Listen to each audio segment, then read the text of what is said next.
circulaire Valls, si je vous parle d'admission exceptionnelle au séjour, l'AES, si je vous parle de la dernière circulaire en date qui est la circulaire Retailleau, qui apporte des modifications énormes en matière de régularisation. La preuve, désormais, pour être régularisé, si vous êtes sans papier en France, si vous êtes en situation d'irrégularité en France, si vous demandez, si vous faites une demande d'admission exceptionnelle au titre de séjour, vous devriez justifier de 7 ans sur le territoire. Attendez, je reprends.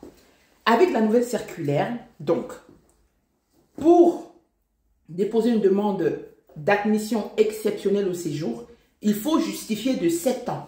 La circulaire Valls avait émise 5 ans. Désormais, la circulaire Retailleau demande de justifier de 7 ans. Donc, restez jusqu'à la fin de la vidéo. Vous aurez des éléments de réponse. Vous aurez surtout des informations qui vont vous permettre de comprendre un peu l'évolution de l'immigration en France.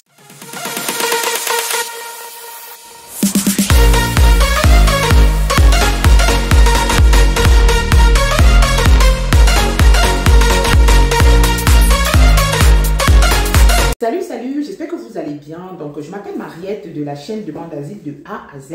Je reviens aujourd'hui avec une nouvelle vidéo où cette fois-ci, j'ai envie d'aborder avec vous l'actualité sur l'immigration. Quand je parle d'actualité, vous savez, j'ai coutume d'échanger avec vous sur les éléments de la loi, sur la procédure de demande d'asile. Parce que moi, ma ligne directrice, c'est la demande d'asile. Je travaille dans un centre pour demandeurs d'asile. Donc, pour moi, je trouve utile et judicieux de vous partager des informations, de sensibiliser sur la demande d'asile. Mais aujourd'hui, je vais revenir, là, je viens aujourd'hui pas avec une vidéo que j'ai coutume de faire, mais ce sera vraiment une vidéo où on va évoquer un peu l'actualité de l'immigration. Quand je parle d'actualité de l'immigration, je pense à la dernière circulaire du ministre de l'Intérieur actuel. Donc, le ministre de l'Intérieur actuel, il a abrogé tout simplement la circulaire Valls et cette nouvelle circulaire fait jaser, cette nouvelle circulaire questionne, cette nouvelle circulaire, elle interroge parce que la preuve, il y a complément d'enquête qui en a fait un reportage. Donc, dans cette vidéo, je vais aborder du coup les éléments de la circulaire du ministre de l'Intérieur, mais je vais également faire un comparatif avec l'ancienne circulaire, c'est-à-dire que je vais ramener des éléments que la circulaire de Valls se présentait et celle actuelle. Mais avant d'aborder les éléments de la circulaire, il est important qu'on fasse un petit point sur les éléments de langage, notamment sur les éléments du droit. C'est quoi la circulaire? Quelle est l'autorité du coup? Le ministre de l'Intérieur, c'est qui par rapport au préfet? Parce que n'oublions pas, cette circulaire-là était en destination des préfets de région. Donc, dans un premier temps, je vais prendre le temps de vous présenter un peu quelques éléments qui sont importants à comprendre si on veut bien saisir l'impact de la circulaire. Donc, dites-vous qu'en France, il y a du coup l'État central. Quand on parle de l'État central, ça va être le président et les ministres, du Premier ministre et les ministres et le gouvernement. Donc, qu'est-ce qui se passe? Ce qui se passe, c'est que en France, donc on a l'État central, donc l'État central à Paris, mais on a aussi des représentants de l'État central au niveau local. Le préfet de la région, le préfet de département sont des représentants de l'État. Donc, quand on parle de représentants de l'État, ça veut dire que la préfecture est un organisme déconcentré de l'État. Pourquoi je parle de cela? Parce que quand on parle de circulaire, une circulaire est tout simplement un acte administratif. Quand on parle d'acte administratif, c'est un acte qui a pour but d'informer. Du coup, qui est prononcé, c'est un acte qui est prononcé par une autorité. Là, dans ce cas de figure, c'est le ministre de l'Intérieur qui va informer, qui souhaite informer sur les dispositifs à appliquer au sein des préfectures et il va informer qui? Les préfets de région. Dites-vous que le préfet, c'est le représentant de l'État. Si vous cherchez un représentant de l'État au niveau de votre région, vous pouvez aller voir le préfet. Le préfet de région et le préfet du département. Ce qu'il faut comprendre, c'est que ces informations-là, c'est-à-dire que la circulaire est à destination d'un service ou des agents des agents de ministère. Là, ça va être les agents de la préfecture. Qu'est-ce qui leur est demandé? Donc, il leur est demandé par le nouveau ministre d'appliquer, voilà, une ligne directrice pour la régularisation. Donc, la circulaire Valls, le 28 novembre 2012, François Hollande étant au pouvoir, M. Valls était donc ministre de l'Intérieur. Donc, on a eu pour une première fois une circulaire dont le but était d'apporter une forme d'apaisement. Pourquoi d'apaisement? Parce que vous savez, aujourd'hui, quand on parle d'immigration en France, ça défraie quand même les chroniques parce que l'immigration a toujours été un peu un sujet problématique. Les migrants en général ont toujours été un problème. En gros, c'est voilà, les migrants, l'immigration en France est un problème. Ça divise entre les pro-immigration et les contre-immigration. Donc, il y a voilà, les gens qui sont pour une immigration, il y a certains qui ne sont pas du tout d'accord. Et les gouvernements qui se sont succédés sont également à l'image de cette division. C'est-à-dire qu'on va avoir des gouvernements qui ne vont pas faciliter, mais qui vont encadrer l'immigration. Mais on a d'autres gouvernements qui vont plutôt durcir les éléments les éléments en lien avec la régularisation. Donc, pour ne pas me mêler les pinceaux, j'ai sorti du coup la circulaire pour pouvoir vous présenter les éléments que constitue cette circulaire. Donc, il faut savoir que quand Valls, la circulaire de Valls, quand je parle d'apaisement, l'idée c'était de se dire que quand on vit en France et qu'on a des attaches familiaux en France, qu'on exerce une activité en France, on peut déposer une demande, on peut solliciter, on peut demander un titre de séjour. C'est ce qu'on appelle les AES. AES, admission exceptionnelle au séjour. C'est-à-dire que sous François Hollande, donc, Valls pensait que, voilà, avec sa circulaire, il pensait que quand on vit en France, qu'on a des enfants scolarisés, qu'on exerce une activité professionnelle, même si on travaille de façon irrégulière, on peut solliciter la préfecture parce que on a des attaches, mais parce que surtout, on montre qu'on a envie de s'intégrer. Aujourd'hui, avec la circulaire de Bruno Retailleau, il y a 3 points qui sont mis en avant. Donc, ces 3 points-là, je les ai mis en fluo et je vais pouvoir vous les partager. La première, le tout premier point, c'est de recentrer la procédure d'AES sur son caractère exceptionnel. Vous savez, aujourd'hui, quand on parle d'AES, quand on parle d'admission exceptionnelle au séjour, on peut solliciter, on pouvait, avec la circulaire Valls, parce que, petit rappel, la circulaire Valls du 28 novembre 2012 a été abrogée. Ça veut dire qu'elle a été rendue nulle. Donc, désormais, on ne peut plus se référer. Vous savez, quand les avocats, quand une personne déposait une demande de titre de séjour qui avait été refusée, les avocats pouvaient s'appuyer sur la circulaire pour dire que ce monsieur-là, il a des enfants scolarisés, il a déjà des attaches en France, il exerce une activité et tout. Voilà. Par exemple, la régularisation pour une activité professionnelle, la circulaire Valls, elle permettait, voilà, au niveau des critères, si on avait 5 ans de présence sur le territoire et qu'on avait travaillé sur les 24 derniers mois, on avait 8 bulletins de salaire sur les 24 derniers mois, on pouvait solliciter la préfecture pour une régularisation. Et les avocats, quand la régularisation n'avait pas été acceptée, pouvaient se dire, mais attendez, il y a quand même une circulaire qui dit que vous, les préfets, vous devriez voilà, prendre en compte ces éléments-là pour régulariser des personnes. Donc, la circulaire, telle qu'elle avait été émise et telle qu'elle est mise aujourd'hui, pour parler au niveau caricatural, c'est un peu comme une checklist. Vous savez, une checklist pour les préfets. C'est un peu un portfolio où les préfets, à chaque fois qu'une personne va déposer une demande de régularisation, va regarder un peu, ok, que dit la circulaire au niveau des critères?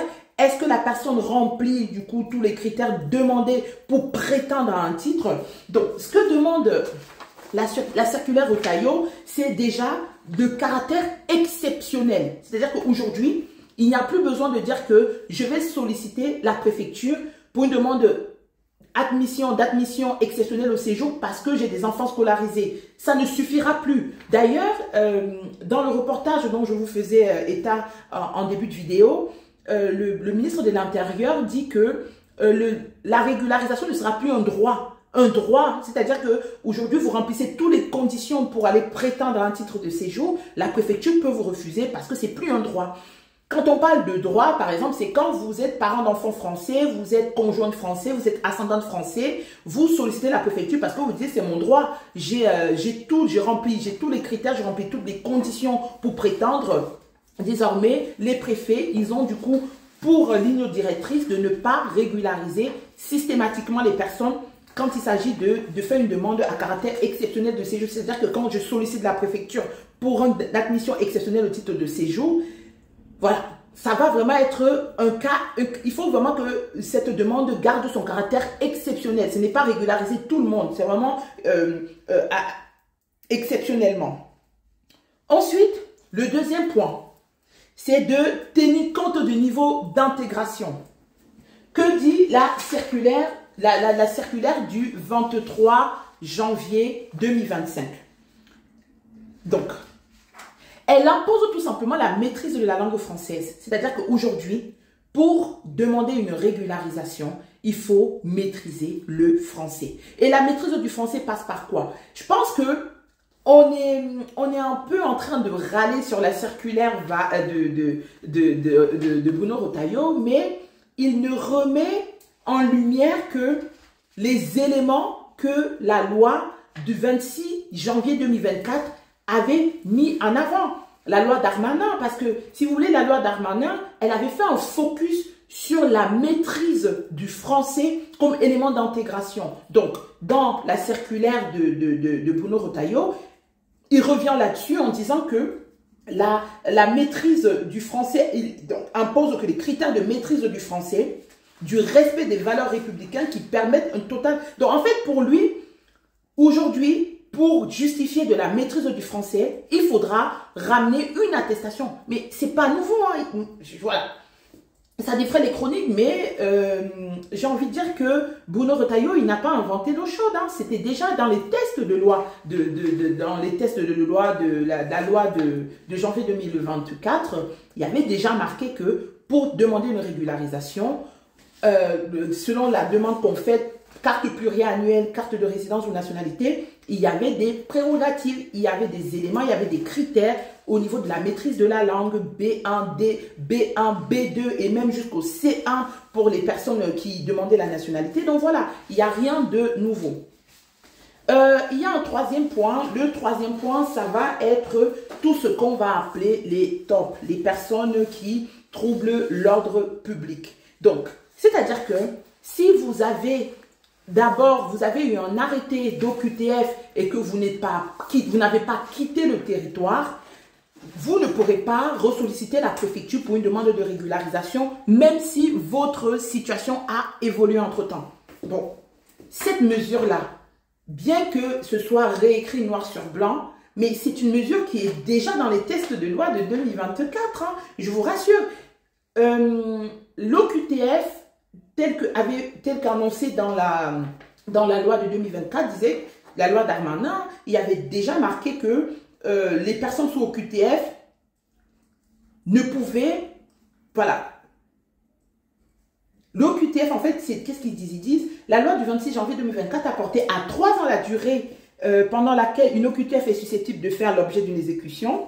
Vous porterez également attention à l'existence et à la durée des mesures d'interdiction de retour qui auront pu être notifiées. Ça veut dire quoi? Ça veut dire que, en fait, si vous avez sollicité la préfecture pour une demande de régularisation et que vous avez eu dans un premier temps une obligation de quitter le territoire français, si vous n'avez pas respecté, parce que l'obligation de quitter le territoire français, elle était passée, hein, ça j'avais fait une vidéo là-dessus, elle est passée de 1 an à 3 ans.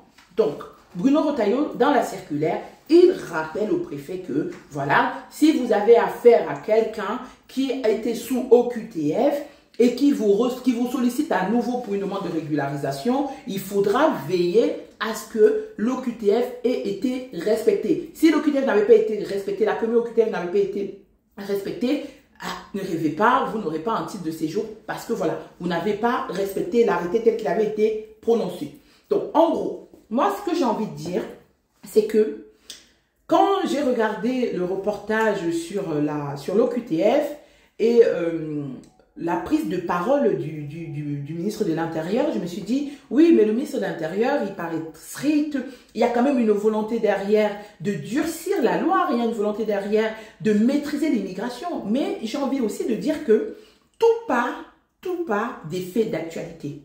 La loi Darmanin, telle qu'elle a été présentée aujourd'hui, telle qu'elle a été présentée en 2024, elle est partie de la mort en 2022 d'une jeune de 12 ans qui avait été tuée par une personne en situation irrégulière sous OQTF.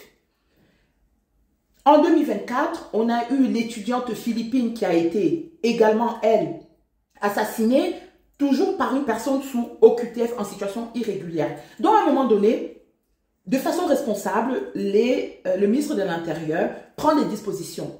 On ne partage pas ces dispositions, mais j'ai envie de dire dans cette vidéo que les éléments tels que présentés dans la circulaire, le ministre de l'Intérieur n'a pas inventé l'eau chaude. Hein. Ce sont des éléments, il a juste axé certains points, il a repris certains points de la précédente, de la loi, de la dernière loi, et il a mis en avant en demandant au préfet désormais de les appliquer. Il a également, pour éviter des régularisations massives, il a abrogé la loi de Valls, la loi Valls du 28 novembre 2012, qui facilitait, qui permettait, parce que même la loi Valls, il y a des personnes qui ont pu être régularisées grâce à la loi Valls, mais aujourd'hui, cette loi-là, il faudra l'oublier, donc il sera... Qu'est-ce qui va se passer? Bon, dernière petite partie, qu'est-ce qui va se passer si vous êtes en situation irrégulière et que vous sollicitez la préfecture aujourd'hui pour une AES, pour une admission exceptionnelle au séjour? Il faudra vous dire que vous ne devriez plus vous appuyer sur les éléments présentés par la circulaire Valls. Donc, elle a été abrogée, il faudra l'oublier. Dans le sens où, si vous aviez entendu que vous pourriez vous régulariser parce que vous êtes parent d'un enfant scolarisé, avec la nouvelle circulaire, cette mesure-là ne tient plus compte. Il était également dit que les personnes ayant et donc vivant en France pouvaient solliciter pour des raisons, pour un motif professionnel, une admission exceptionnelle au séjour pour motif professionnel et justifié de 5 ans sur le territoire. La circulaire Rotaillot, elle annule les 5 ans et désormais, il faudra justifier de 7 ans sur le territoire. Oui, vous avez bien compris, 7 ans. Il faudra justifier de 7 ans de présence sur le territoire pour pouvoir demander une régularisation. Mais moi, ce qui me dérange, moi, ce qui m'interpelle, c'est le caractère... c'est la précarité dans laquelle on va installer les gens. Parce que si une personne qui arrive en France doit attendre 7 ans pour être régularisée, et entre-temps, elle va certainement travailler au noir, et qu'est-ce qui se passe pour les personnes qui travaillent en situation d'irrégularité? Elles sont quand même exposées à une forme de maltraitance. Elles sont quand même exposées à une forme d'esclavagisme. Pourquoi? Parce que l'employeur qui vous donne le travail, l'employeur sait que vous n'avez pas d'autres moyens de subsistance et parce qu'il vous donne ce travail-là, il peut, dans certains cas, on a vu ça, il peut vous soumettre à une forme de dictature, il vous fait travailler du lundi au dimanche parce que vous n'avez pas le choix et parce que vous êtes obligé d'attendre 7 ans pour être régularisé. Ce que je sais, c'est que normalement, quand il y a un test administratif pareil, les associations montent au créneau et peuvent demander de vérifier la légalité de cette mesure. La légalité, en vérifiant la légalité, le Conseil d'État peut soit l'abroger à nouveau en disant non, 7 ans sur le territoire, c'est beaucoup trop, ça inscrirait des personnes dans une vulnérabilité hors norme.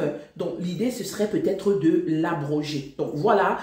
Cette vidéo, j'espère qu'elle n'est pas très longue. Donc l'idée, c'était de partager avec vous cette circulaire qui fait jaser parce qu'au final, à l'intérieur, ce n'est que des éléments qui avaient déjà été abordés par la loi Darmanin. Donc voilà, ce sont des éléments qui ont été mis en avant, mais ce sont des éléments qui existaient. Bon, sauf les 7 ans de présence sur le territoire. Et je suppose que désormais, les préfectures en attendant que cette loi, cette mesure-là, en attendant que voilà, de vérifier la légalité de ces mesures-là, elles vont être appliquées. Donc, vous ne soyez pas surpris si vous remplissiez avant les anciennes conditions et qu'aujourd'hui, vous vous voyez refuser une demande de titre de séjour. Et ce n'est pas tout. C'est que quand on dit que la régularisation, c'est-à-dire que ce n'est pas un droit, ça veut dire qu'il est fort probable que demain, vous allez vous régulariser, vous allez renouveler votre titre de séjour et que vous retrouvez votre demande rejetée. Oui, c'est-à-dire que vous remplissez toutes les conditions pour aller regarder le reportage de France 2, vous allez voir, moi j'aime bien les reportages de complément d'enquête parce que ça met la lumière finalement sur les éléments qu'on doutait, qu'on ne savait pas comment ça se passait. Donc, restez, partagez la vidéo. Merci de continuer à me soutenir et on se dit à très bientôt pour une autre vidéo.